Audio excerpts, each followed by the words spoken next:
if you have a TV entertainment system with a bunch of devices, a universal remote like the venerable Harmony is the still best way to make it easy to use. But the new girl in town, Alexa, is now a close second, thanks to the Fire TV Cube, $119 at Amazon.com. With the Cube installed, saying Alexa, turn on the TV from across the room will power up your television, and having a receiver or soundbar if you have one. Whatever you were watching last, say, TV from your cable box, appears on the screen, and audio comes through the speakers. Alexa, switch to Xbox switches inputs so you're ready to pick up the controller and mow down some enemies. Alexa, watch Stranger Things on Netflix switches inputs again and starts streaming the Upside Down immediately via Fire TV, in 4K and HDR, if your gear supports it. Alexa, tune to CBS switches again to your cable box, changes the channel and boom, hello, Judge Judy. Alexa, play Talking Heads fires up the Spotify app and Psycho Killer plays through the speakers on your TV, receiver or soundbar. Bypassing that cruddy Alexa speaker, and the Talking Heads playlist appears on screen. Alexa, next plays the next song, This Must Be the Place. Alexa, volume up cranks those speakers even higher. Finished? Alexa, turn off the TV powers everything down.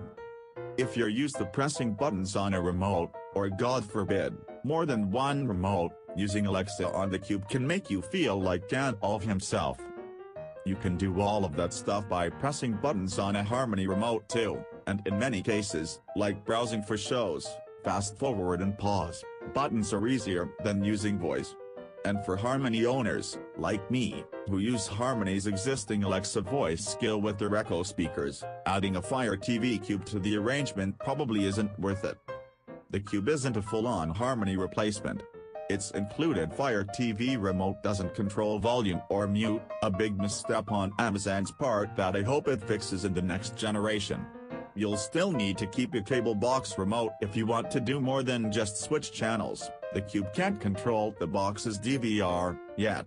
It also can't command Blu-ray players, Apple TV, $170 at B&H Photo Video, Roku or other non-Fire streamers. So plan on keeping those remotes handy, too. And like any Alexa veteran knows, you can't expect it to recognize and execute your commands correctly the first time, every time.